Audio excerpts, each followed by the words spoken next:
Umjetna inteligencija uzima poslove, GTA 6 će zaraditi više nego naše obitelji, preci, prijatelji, rodbina zajedno, a Netflix radi Assassin's Creed seriju. Postoji i jedna mala drama, pa uzmite kokice ili kavu i ajmo.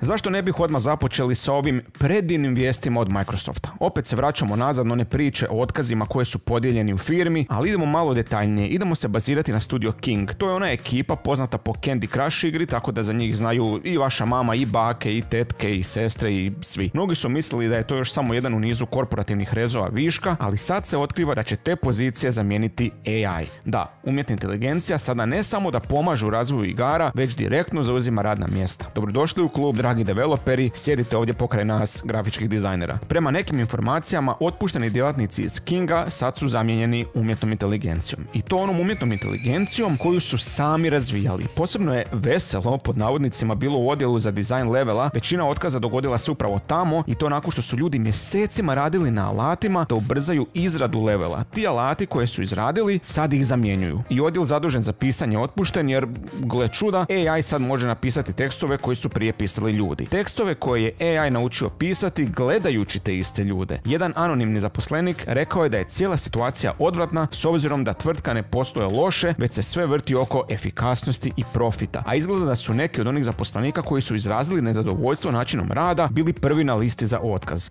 Moja Ameriko, zemljo prvog amandmana, sloboda govora, ali u paketu sa otkaznim rokom.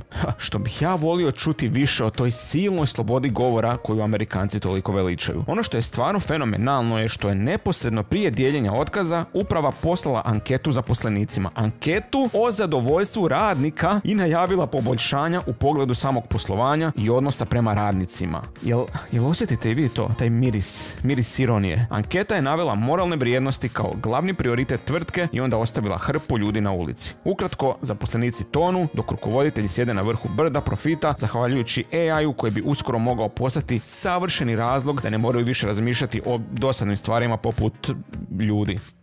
Analitičari su iznijeli svoje prognoze za dugo iščekivani GTA 6 te procjenjuju da će igra ostvariti nevjerojatnih 7,6 milijardi dolara prihoda u prva 2 mjeseca nakon izlaska. Taka bi tvrdnja za bilo koju drugu igru možda zvučila pretjerano, no s obzirom na iznimne rezultate prethodnika postoji realna mogućnost da će se ova predviđanja i ostvariti. GTA već desetljećima uživa status jedne od najuspješnijih franšiza u povijesti videoigara. Još uvijek aktualni GTA 5 i dalje se prodaje iznimno dobro sa više od 215 milijuna prodanih primjeraka. Od trenutka kad je GTA 3 redefinirao formulu serijala, svaki novi naslov rušio je rekorde prodaje i sad se naravno očekuje mnogo više od nove igre. Svi smo upoznati sa hajpom, jel? Upravo ta silna očekivanja mogla bi pogurati GTA 6 do novih vrhunaca, kako za franšizu, tako i za Rockstar i matičnu tvrtku Take-Two Interactive. Josh Chapman iz analitičke skupine Convoy izjavio je da vjeruje kako će GTA 6 biti najveće lansiranje jedne igre u povijesti sa procijenjenih 7,6 milijardi dolara prihoda u prvih 60 dana. Chapman navodi kako će osnovna verzija igre vjerojatno stajati $80, dok će uz nju postojati i skuplji premium paketi. Upravo ta cijena u kombinaciji sa golemom popularnošću serijala trebala bi omogućiti Take-Two povrat ulaganja od 2 milijarde dolara u svega mjesec dana. Također predviđaju da će online verzija igrati veliku ulogu u svemu. Mislim, ima smisla da tako razmišljaju kad vidiš koliko je GTA 5 online popularan, ali po meni to ništa ne znači. Online verzija igre Red Dead Redemption 2 je izašla iza GTA 5 pa nije baš doživjela nekakav veliki uspjeh, tako da ko zna kako će to izgledati sa GTA 6. Iako se zasad sve temelji na prognozama, postoje ozbiljni razlozi da im se pridaje pažnja. Svaki novi GTA do sad je nadmašio prethodni, a uzbuđenje oko šestice doseglo je povijesne razmjere. Zanimljivo je vidjeti da je pretpostavka da će bazna igra koštati $80 ili eura. To zvuči puno, ali s obzirom da mnogi nagađaju cijene do €100, ovo zvuči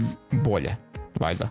5 godina je prošlo otkako su Ubisoft i Netflix sklopili sporazum za Assassin's Creed seriju, te godinama nismo čuli ništa o tome. Sada je napokon dato zeleno svjetlo i stvarno ćemo dobiti Assassin's Creed seriju. Za kormilom projekta nalaze se renomirani televizijski autori i producenti. Roberto Patino, koji je radio Westworld i Sons of Anarchy, i David Wiener, koji je radio Hello i The Killing. Obojica će biti zaslužni za razvoj serije i produkciju. U službenom opisu radnje stoji da je riječ o thrilleru koji prati tajni rat dviju frakcija, jedne koja želi kontrolirati čovječanstvo tiranstvo kroz manipulaciju i druge koja se bori za očuvanje slobodne volje. Kroz ključne povijesne trenutke i epske sukobe protagonisti će nastojati oblikovati ljudsku sudbinu, baš kao i u igrama. Patino i Winer su izjavili kako su obožavatelji Assassin's Creed još od prvog dana, te da ih rad na seriji svakodnevno iznova oduševljava i nadahnjuje. Iako je riječ o spektaklu prepunom akcije, parkura i povijesnih situacija, autori naglašavaju da je temelj svega ljudska priča o identitetu, vjeri, svrsi, ali i moći, nasilju, požudi i osveti. No najvažnije od svega o vrijednosti ljudske povezanosti kroz vrijeme i kulturu i o tome što gubimo kad se te veze pokidaju. Ova adaptacija razvijala se gotovo 5 godina, a prva je u nizu projekata koje nastaju unutar Netflixova partnerstva sa Ubisoftom.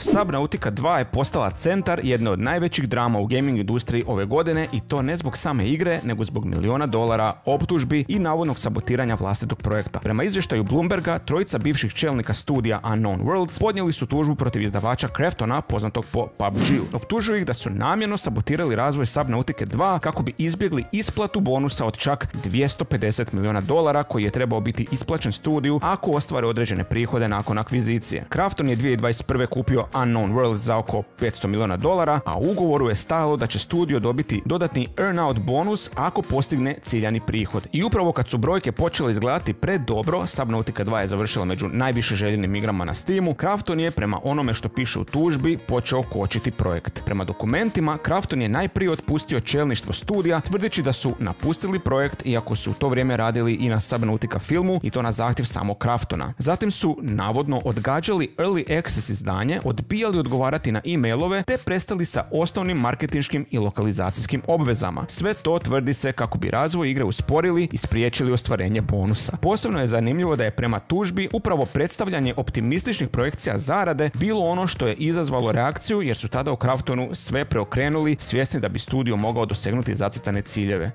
Hajde zamisli kao izdavač da ti smeta to što ljudi koji rade za tebe postižu određeni uspjeh. Ovo zvuči apsurdno. Do tada je, tvrde bivši čelnici, igra imala odlične interne ocjene, a testiranja su pokazivala da je spremna za Early Access. Dodatnu napetost stvorila je i informacija da bi samo 40 zaposlenika od njih 100+ iz vremena akvizicije imalo pravo na bonus, što je razumljivo izazvalo nezadovoljstvo unutar tima. Nakon što su stvari eskalirale, Krafton je javno objavio kako će $25 miliona ipak biti raspodijeljeno među zaposlenicima ako se ostvari ciljani prihod. Gill, Cleveland i Maguire sada traže odštetu u zasad nepoznatom iznosu, a iza njih prema Bloombergovim izvorima stoje i neki sadašnji zaposlenici Unknown Worldsa te vanjski suradnici koji potvrđuju njihove tvrdnje. Kakvi mutni poslovi je. Sad ćemo malo pričati o Nintendu. Donkey Kong Bonanza je vani, izgleda da je igra sjajna, barem ako ćemo vjerovati ocjenama kritičara. Sve ono što smo vidjeli po trailerima i gameplayima izgleda da je istina i da je jako zabavno. Kako i neće kad ju je radila skupina programera koji su radili Mario Odiseju, jednu od najboljih platformera svih vremena. Bio sam onako baš zadovoljan kad je prošle godine na Game Awards najboljom igrom proglašen Astrobot. I ne samo to, nego je jako dobro prihvaćen od igrača. Sony je napravio ono što Nintendo radi već desetljećima, izbacio sjajan platformer. Šteta što se na Nintendo platformere ne gleda sa istim entuzijazmom, ne zato što ne valjaju, nego zato što smo već navikli da su im igre sjajne i onda to ne djeluje kao nešto posebno. Tako da eto, Donkey Kong jest posebna igra, bar ako je vjerovati recenzijama, i vidjet ćemo hoće li pokupiti kakvu bitnu nagradu ili tek onu u rubrici obiteljskih igara. Kad smo već kod Nintenda, recimo i to da su službeno objavili tko će glumiti Zeldu, a to je ova mlada dama koja se zove Bo Bragason. Neću vam lagati, nemam pojma ko je ona, samo se nadam da će dobro odraditi svoj posao. Zna se i tko će glumiti Linka, a to je ovaj mladić Benjamin Evan Ainsworth, za kojeg isto nikad u životu nisam čuo, a kako i bi kad ima 16 godina. Majko mila, 2008. godište. To znači da se moja želja o ovoj ekipi nikada neće ostvariti. Tuga. Moram priznati da mi je i dalje čudno što su se odlučili za igrani film umjesto animiranog. Ne znam, još uvijek to ne mogu zamisliti, ali ajde da vjerujemo Nintendu. I još jedna stvar, nagađa se da bi prije kraja mjeseca mogli vidjeti novi pravi Nintendo Direct i prvi Switch 2 Direct. Ovo dolazi od lika koji se zove Nate the Hate, koji ima svoj podcast na YouTubeu gdje je spomenuo baš ovu vijest, On je inače popularan po tome što ta curenja koja navodi često budu istinita jer ima nekakve veze sa mnogo developera. Bio je u pravu i za točan datum predstavljanja Switcha 2, pa eto, možda i ovo bude istina. I to je to za ovaj tjedan. Moje pitanje je šta se igra? Neke starije igre ili novije? Što mislite o Microsoftu i tome što ljudi u industriji gube posao zbog umjetne inteligencije? Što mislite o drami sa Subnauticom? Hoćete li gledati Assassin's Creed seriju možda? Evo, to su moja pitanja i želim vam ugodan ostatak nedjelje i čujemo se za koji dan. Hvala na gledanju ljudi. Vidimo se.